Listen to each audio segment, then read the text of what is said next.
আসসালামু আলাইকুম দর্শক। আজকের ভিডিওতে আমি ৩টি আলাদা আলাদা গাজর দিয়ে বানানো পুষ্টিকর খাবার রেসিপি রেখেছি। অনেক মাই আছেন যারা আসলে একই খাবার দিয়ে বিভিন্ন ধরনের রেসিপি করে বাচ্চাকে খাওয়াতে পছন্দ করেন। তো যে সকল মায়েরা বেবিদের জন্য নতুন নতুন রেসিপি খুঁজে থাকেন বা পুষ্টিকর রেসিপি খুঁজে থাকেন, তাদের জন্য আমার আজকের এই ৩টি রেসিপি অনেক বেশি হেল্পফুল হবে।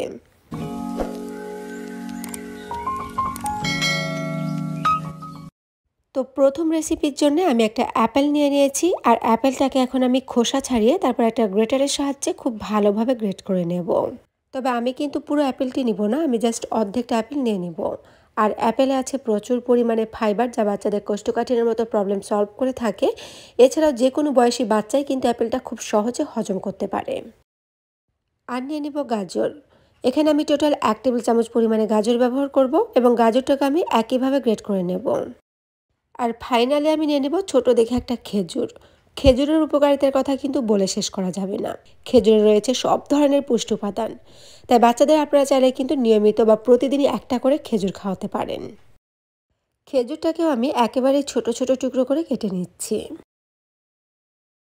চলে যাচ্ছি মূল রান্নাতে। আর সেজন্য আমি একটা প্যানের মধ্যে দিয়ে দিলাম 1/2 টেবিল চামচ পরিমাণে আনসল্টেড বাটার। যাদের বাচ্চার বয়স এখনও 1 বছর হয়নি তারা কিন্তু অবশ্যই বাচ্চার খাবারে আনসল্টেড বাটারটা ব্যবহার করবেন। বাসাতে যদি বাটার না থাকে তো সেক্ষেত্রে অল্প একটু অলিভ অয়েল, তেল অথবা ঘিটাও কিন্তু ইউজ করতে পারেন।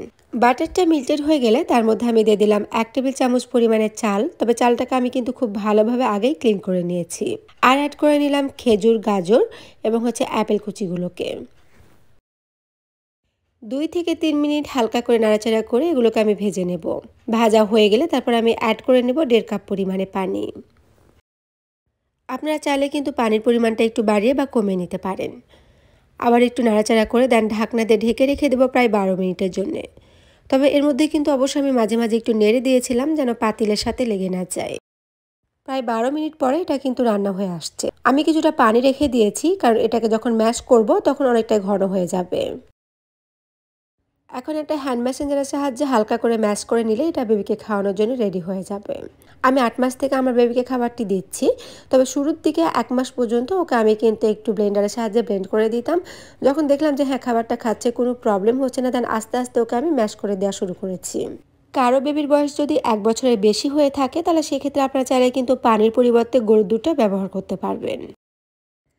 চলে যাব আমি আমার পরবর্তী রেসিপিতে। তার আগে ছোট্ট একটা রিকোয়েস্ট, শুধুমাত্র আপনাদের জন্য বা আপনাদের বেবিদের কথা ভেবে আমি কিন্তু ভিডিওগুলো বানিয়ে থাকি।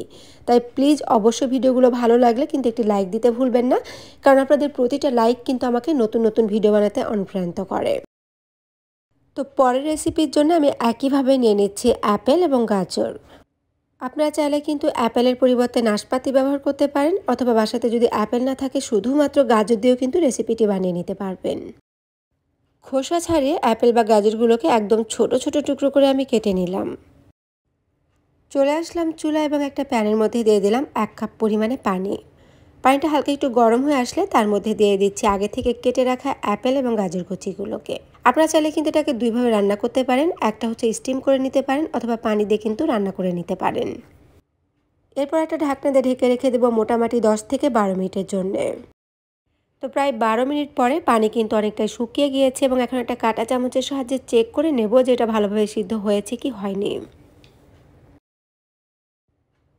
এরপর আমি এগুলোকে প্যানে কিছুক্ষণ রেখে দেব যতক্ষণ এগুলো ঠান্ডা হয়ে আসে। ঠান্ডা হয়ে আসলে তারপর একটা ব্লেন্ডারের জারের মধ্যে দিয়ে খুব ভালোভাবে ব্লেন্ড করে নেব। অবশ্যই খুব ভালোভাবে ঠান্ডা করে নিতে হবে, তা না হলে কিন্তু ব্লেন্ডারের জারের ক্ষতি হতে পারে। খুব ভালোভাবে ব্লেন্ড করে নিলে বা একটা ঘন পেস্ট করে নিলে কিন্তু রেডি হয়ে যাবে বাচ্চাদের জন্য অনেক হেলদি একটি পিউরি রেসিপি। গারবারের মতো নামি দামি ব্র্যান্ডের যে পিউরিগুলো কিনতে পাওয়া যায় সেগুলোতে কিন্তু এক্সট্রা কেমিক্যাল বা ফরমালিন থাকে বা অনেক দাম দিয়ে কিনে নিয়ে আসতে হয়। বাট আপনি চাইলে কিন্তু বাসাতেই অল্প খরচে কেমিক্যাল মুক্তভাবে বাচ্চাকে এই রেসিপিগুলো করে খাওয়াতে পারবেন। আমি আমার বেবিকে ঠিক 6 মাস বয়স থেকে রেসিপিটা দিচ্ছি। তবে প্রথমের দিকে জাস্ট একটি, যেমন শুধুমাত্র অ্যাপেল অথবা শুধুমাত্র গাজরটা পিউরি করে দিয়ে দেখলাম। যখন দেখলাম যে ওর কোনো প্রবলেম হচ্ছে না, তারপর 6.5 মাস থেকে ওকে আমি 2টো বা 3টা ফ্রুটস অ্যাড করে খাওয়ানো শুরু করেছিলাম। তো ফাইনালি আমি চলে যাচ্ছি আমার সর্বশেষ রেসিপিতে। রিসেন্ট কিন্তু এই রেসিপিটা আমার বেবির অনেক বেশি পছন্দ। তো যে সকল বাচ্চারা একদমই সবজি খেতে চায় না তাদের জন্য আপনারা চাইলে কিন্তু রেসিপিটা ট্রাই করে দেখতে পারেন।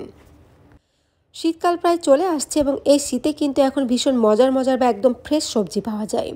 সো আপনি চাইলে কিন্তু আপনার পছন্দ মতো সবজি নিয়ে রেসিপিটি করে নিতে পারবেন। আজকের রেসিপিতে আমি কিন্তু স্যুপ ব্যবহার করব, বাট আপনাদের কাছে স্যুপ না থাকলে আপনারা চাইলে কিন্তু ম্যাগি যে মশলা কিনতে পাওয়া যায় সেটাও ব্যবহার করতে পারেন। দিয়ে দিচ্ছি 1 টেবিল চামচ পরিমাণে স্যুপ পাউডার। আমি চিকেন ফ্লেভারটা ব্যবহার করব, আপনারা চাইলে এটা দিতে পারেন অথবা নাও দিতে পারেন, বাট চিকেন ফ্লেভারটা অ্যাড করলে আমার বাচ্চা কিন্তু খুবই পছন্দ করে খাবারটি খেয়ে থাকে। তো মোটামুটি 1 কাপ পরিমাণে আমি সবজি নিয়ে নিয়েছিলাম, আর সেজন্য আমি অ্যাড করে নিলাম 1 মগ পরিমাণে পানি। আর ফাইনালি আমি দিয়ে দিচ্ছি ব্ল্যাক পেপার। এটাতে যেমন ভালো একটা ফ্লেভার নিয়ে আসবে বা ঝাল ঝাল একটা টেস্ট নিয়ে আসবে। তাছাড়া ব্ল্যাক পেপার কিন্তু বাচ্চাদের জন্য অনেক বেশি উপকারী, বিশেষ করে বাচ্চাদের ঠান্ডা কাশি বা ফ্লুর মতো প্রবলেম সলভ করতে বা বাচ্চাদের ইমিউন শক্তিকে স্ট্রং করতে অনেক বেশি হেল্প করে থাকে। চুলার পাড়টাকে মিডিয়ামে চাইতে কম হিটে রেখে মোটামুটি 8 থেকে 10 মিনিট এগুলোকে রান্না করে নিলে হয়ে যাবে। কারণ আমি এখানে যে সবজিগুলো ব্যবহার করেছি এগুলো রান্না করতে খুব বেশি একটা টাইম লাগে না। তো আমি এখানে নিয়ে নিয়েছিলাম ব্রকলি, মটরশুঁটি, গাজর আর হচ্ছে কর্ন। আপনারা চাইলে কিন্তু এই পানিটাকে স্যুপের মতো করে খাওয়াতে পারবেন, পানিটা একদমই ফেলে দেওয়ার কোনো প্রয়োজন নেই। অথবা যদি মনে করেন যে শুধুমাত্র সবজিটা বাচ্চাদেরকে খাওয়াবেন সেটাও খাওয়াতে পারেন।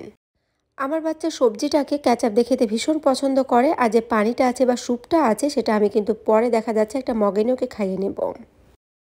ওপর দিয়ে আমি আবার একটু বাটার দিয়ে দিলাম। তো ব্যাস রেডি হয়ে গেল খুবই হেলদি একটি বাচ্চাদের সবজির রেসিপি। দর্শক, এই সবজিগুলো যে ব্যবহার করতে হবে তা কিন্তু না, আপনি চাইলে কিন্তু আপনার পছন্দ মতো অন্য যে কোনো সবজি যেমন হচ্ছে ফুলকপি, পেঁপে বা টমেটো এগুলোও কিন্তু আপনার বাচ্চার খাবারে অ্যাড করতে পারেন। তবে দেখতে হবে যে বাচ্চা আসলে কোন খাবারটি পছন্দ করে। তো মোটামুটি এই ছিল আজকের মতো। আপনার যদি নতুন কোনো ভিডিওর রিকোয়েস্ট থেকে থাকে তাহলে সেটা কিন্তু আমাকে কমেন্টে জানাতে পারেন, বা আমার ভিডিওটি কেমন লাগলো সেটাও কিন্তু আমাকে জানাতে ভুলবেন না। সবাই ভালো থাকবেন, দেখা হবে আবার নতুন কোনো বেবি ফুড রেসিপি নিয়ে। আর যারা আমার চ্যানেলটিকে এখনও সাবস্ক্রাইব করেননি বা ভিডিওটিতে এখন লাইক দেননি তারা প্লিজ অবশ্যই আমার চ্যানেলটিকে সাবস্ক্রাইব করে একটি লাইক দিয়ে দিবেন। আল্লাহ হাফেজ।